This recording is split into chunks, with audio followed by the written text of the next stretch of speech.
So 5, 4, 3, 2, 1. Hi, I'm Diana Montford, the world's first transgender television journalist on the air since 1990. This is the Diana Montford Show, and my guest is singer-composer Shane, who is going to tell us all about her fabulous journey. She's told us on other shows about her journey, and we are going to continue the saga of Shane.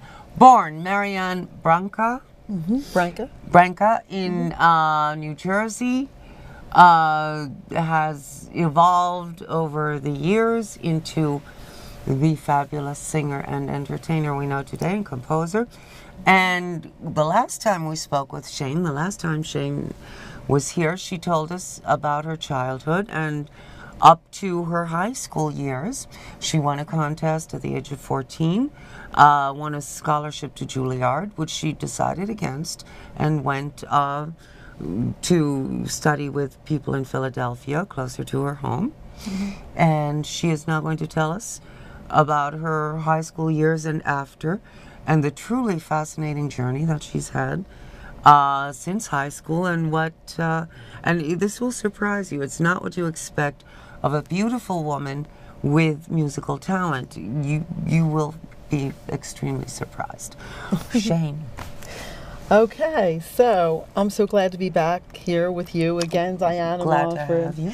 And your wonderful audience. Yes. She means you. Yeah. She loves you. That's I the love one. you. We all love you. I understand they relate to a lot of things that I talk about, so that really it touches my heart to know there are others that are going through a lot of different struggles in their life in different ways, and in the line of being assertive and being business-minded and do the right thing. So that really, it's a good thing. So just keep doing it. Now, you decided that being a musician was not paying what you wanted it to pay. Right. So what did you do? Last time we talked, I was in the studio recording and honing my craft as a songwriter. So in order to make ends meet, I had to support myself in this home, that a single home in New Jersey. I was DJing. You are a divorced mother. Yes. I had two sons. I have two sons, and raising them, and You're divorced because your husband turned out to be a real mother. right. He decided early on in our marriage that he was an alcoholic, and he became very abusive, and mentally and physically, and at the time there wasn't really support like it is today, so it was a whole different scene back then. So you had to make ends meet and do the best you can. And also being Italian American, Italian Americans tend to be very private, so you might not have availed yourself of a lot of help, even if yeah, and of course, in my family, it was like, I told you so. So you don't want to hear that. And so I found my way through that, and I became, that's when I got into counseling. I counseled others because I found myself in a shelter. I took myself and my two children all the way to Cape May. A battered shelter? Yeah, it was the basement of a hospital that was actually abandoned, but they allowed people like us who were running for our lives to have a safe haven. And I would commute back and forth from that shelter for a month, back and forth to my job with SEPTA Transportation Authority in Philadelphia. So that was quite a trek. And there were people there that were watching the children. It was like a working mother's program. Right. As you worked yourself through it, and you had counseling right there, and they also helped you help others because there was nothing. So they're like, all we want in exchange is for you to pay it forward. So I manned the 24-hour hotline when I was able to, and helped in this gigantic day space area and kitchen area, and I worked through it. And so I also I came to terms with my, when I got back to working at my job at SEPTA, I think, that might have sparked something to be an individual. What do I want? What do I want? What makes Marianne happy? Mm-hmm. And I spoke with them about this music that was inside of me. Mm-hmm. They said, well, you can do it. What's stopping you? I'm like, well, I have to support my kids. I have to support the counselors there. And they gave their time freely. They were just volunteering their time to come and visit with us at the shelter. And there were a lot of really, really horrific scenes that I had to witness. People coming in straight from the hospital with their faces sliced open. Reminded me that could be me. That could be me. Some that were returns, and everybody knew each other. They were back, and I said, I'm not coming back. Oh my God.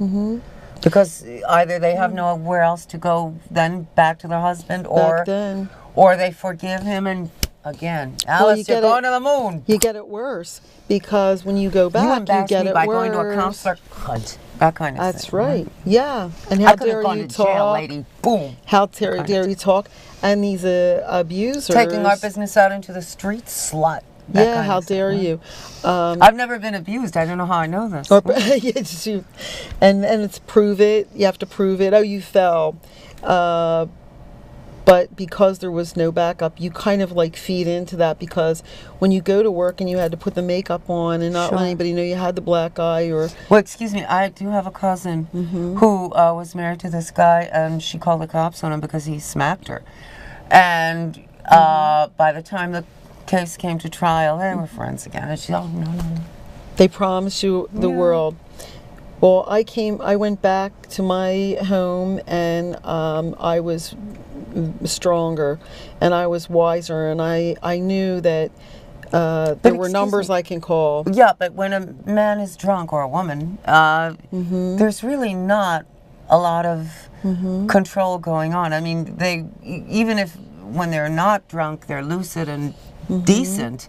When they're drunk, they really lose all control, and it's like two different people in the same body. Exactly, and then they conveniently say, oh, I must have been drunk, or I must have been high, and I don't remember. Sweetheart, you know I love you. I'm sorry I hit you and broke your face in 5 different places. So when you're in a group of people... That just means I love you. If I didn't care, I wouldn't smack you until you wind up in the hospital. You make me so mad that you make me want to hit you. All this craziness. You do this all the time. See? You're starting again. You're starting again. It's your fault. Right. You made me do this. And when you end up in a shelter because it's that bad, with your 2 kids, right, and you're with people that are and your kids are traumatized because their father is a maniac. Yeah, it's basically you don't realize you're in group therapy because you're a group, and you're all sitting in a circle. We didn't call group therapy; it was just like you're in a group, and every one of them, we're all talking. Because they would remind you, we're doing this for nothing, we're helping you. All we want you to do is talk to us. If you're not talking, then you don't need to be here because you don't want help. So I needed help. So you had to barter your story for shelter, in effect. I had to talk, and I had to really want to help myself and prove to them. Were you in law enforcement then? No, I had no idea I was going to be in law enforcement because... Did that spark it? The fact that you did not want to be dominated by some crazy because man? When I called the cops...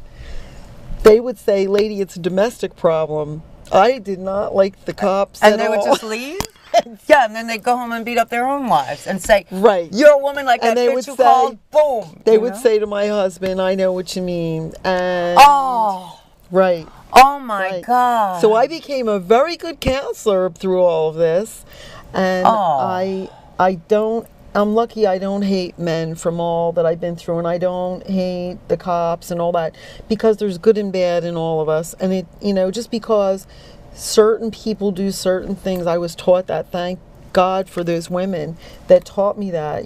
Don't go, changing. Don't go hating all men. Don't hate yourself. Don't hate you all don't have hate your stories. sons because they're the children of this man, and they are little baby men who will grow up to be big men. Right. Who will someday smack you. And their wives and their girlfriends. Right. Yeah. So Are your sons abusive? My one son, it's a strained relationship till remember, this lasts forever, so careful. Right, and but it's okay because I understand, and Is that because he saw his father being a shit? possibly, but I don't understand because he would know why I left his dad, but he always wanted his dad. He always wished he had a dad. But I think it's like displaced anger. So I deal with it, and until he comes to terms with it, you know, that's the way it is. It took me a long time to get here. It took me a long time. Did your father want to intervene and say, "What are you doing to my daughter? Get your hands My off"? dad tried straightening my one son out and talk to him, but he was... I mean, didn't your father want to talk to your husband? If some guy had beat me up, my father, who was not tremendously nice, but never abused anyone, would have killed this bum. Well, my husband had a violent temper, and he came through the picture window in my mom and dad's house with a crowbar and escaped the cops. He went across the bridge on his rims because he blew out tires in his car. He had a history of jail time. His family has the problems with him all throughout. This is all true, so wow. I don't mind saying it. He needs help, but you can't help someone that doesn't want help. So I didn't know how crazy that he was, and because he had another side to him. But being the way I was raised, where I was used to like not knowing what to expect in my household, and that was like more mental, not physical. Right. I thought, well, at least it's not the mental nagging. Physical isn't as bad, but abuse is abuse. I never was taught that. This is abuse and this is what you do. It's always children are to be seen and not heard. You didn't see this. That's not what happening. Shut your mouth. I hated that. Yeah. Oh, and you're wrong. I don't know where you're getting this. That kind of thing. Right. And you're like, I'm saying, and the more you open your mouth. But I saw it. You didn't. What? I don't. What is this? It's called being a victim and being bullied. So I ended up being a counselor, hands-on training, and knew what to say and what to do to. Right. At least pass on information to someone that was a victim. I would get a call from the girls in Cape May, and they'd say, I have someone that's in your area, can you take them in? And I would, this is after I got rid of the husband. Right. Finally. Did you keep the house? Yes. And you had to pay the mortgage. It was my house anyway. Yeah. It was mine. So that was a given, thank God. And plus he was wanted by the police, so that helped. Because he took out one of the cops. His whole shoulder was dislocated, and it was a mess. So, because they weren't listening to me until they got in a scuffle with him, and it took like 6 cops to get him out of the house. So I was like, do you know what I lived like? And you can't hold him down? Because he had this... Did the cops sign a complaint? Oh, yeah. He had warrants for his arrest, and he had to go to jail and all this stuff. So for whatever reason, the drug... he was drinking, and I just thought he was drinking and maybe smoking a little pot. But apparently he was doing other drugs. So it's all the same to me. When you're drinking or you're so high and you're... Right, they're out of control. An animal.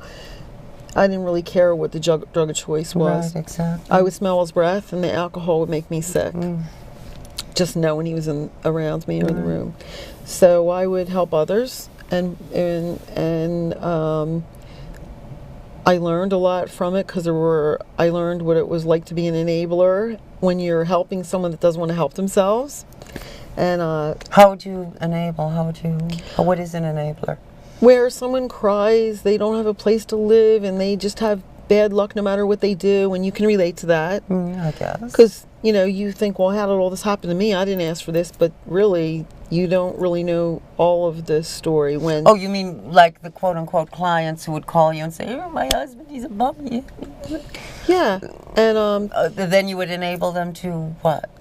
I would be helping them raise their kids, and or they wouldn't be wanting to work, or they wouldn't want to pick up after themselves. And I'd be like, oh my God, if I was your husband, I'd want to choke you. Yeah, I don't want to say that, but yeah, I'm human. That comes out of you.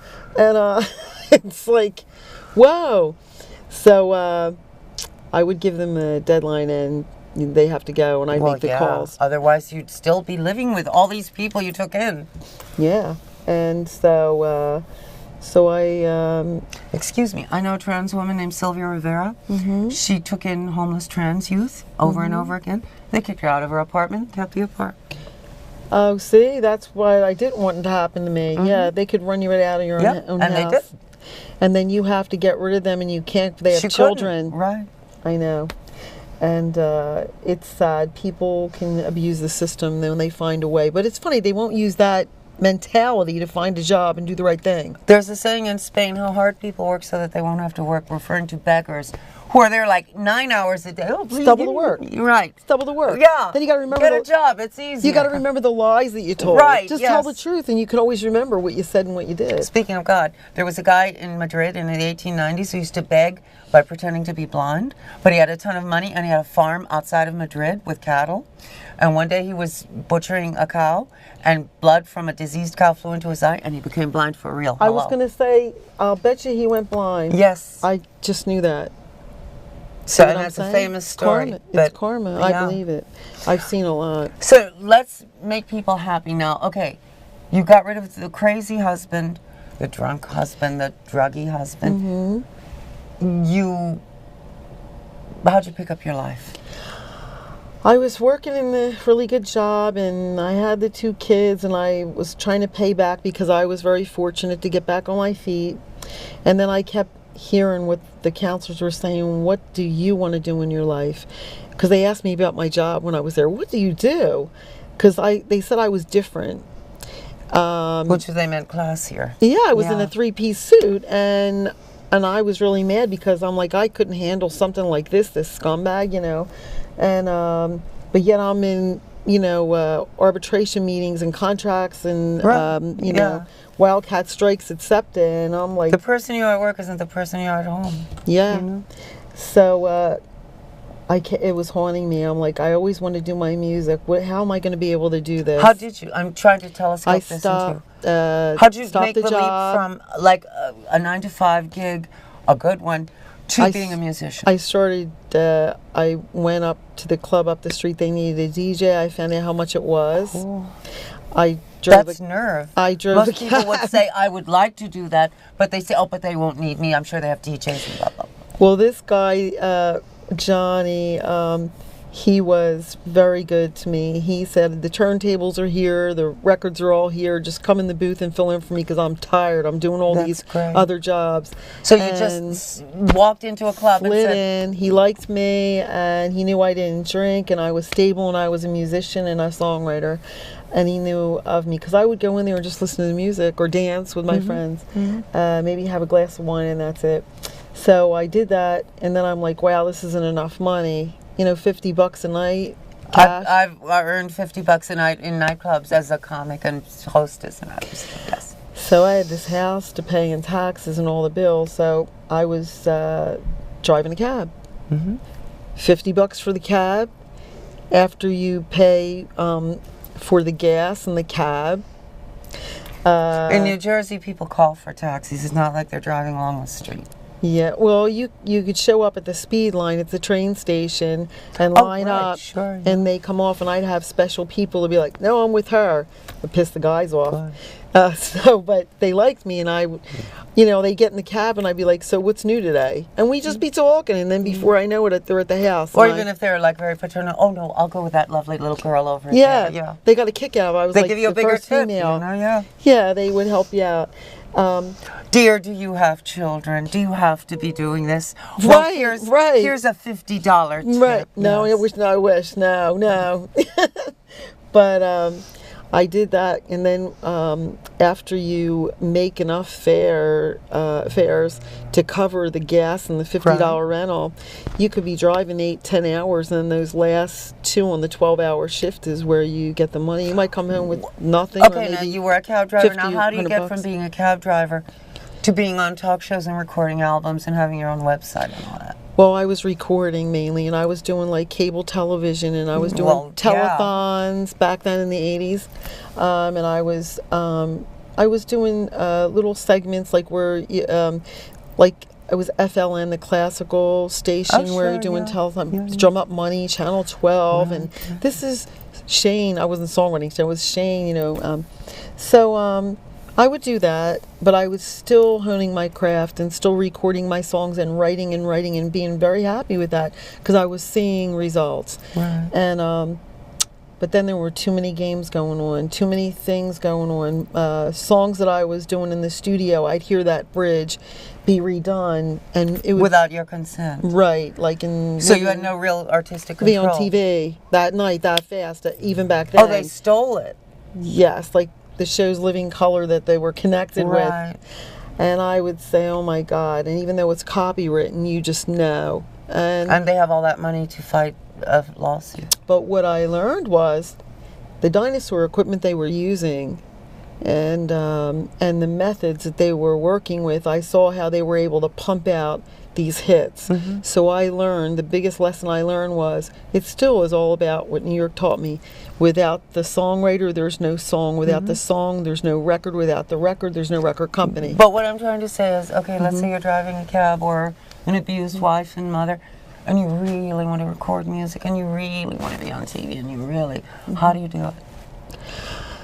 Okay. Like in a short way of explaining it, how can someone sitting maybe in a shelter for abused women or something watching this? First of all, you don't give up like I did. I gave up back then and I went into another job in state law enforcement, but I'm back and this is what you do. You just pray to God because you're going to meet so many negative things and have so many bad experiences and so many concrete walls that just when you thought you chewed through, literally chewed through 10 of them, 10 more are coming. I don't know why it is that way, but I guess because it's a talent that's by God, that's so blessed, that's so rare and so special. It's like the enemy's working overtime. So you just, if you're going to do it and you really want to be a musician and use that God-given talent, then you have to go to the one that gave it to you and ask him for the strength and don't give up. Because just when you're ready, what I found was you were ready to make it. And don't give up. Just keep going within reason and don't do anything crazy. And it helps to talk to people. A therapist is good because it's a very high pressure job. And Music, you mean? Yeah, it's a high pressure job. It's degrading at times. You have to use everything within you. It's like putting your heart on a chopping block, and you come out of yourself. It's like an artist, you come out of yourself. And it's like a form of escapism, but it's also your reality that other people don't see and don't feel and don't hear. But yet they'll buy the record, but they don't know what it took to get it there, a true artist. So it does help to talk to someone in all things that are very high pressure. Even a business person, I mean, you run a corporation, who do you talk to? Do you go home and not talk? Do you talk to the what?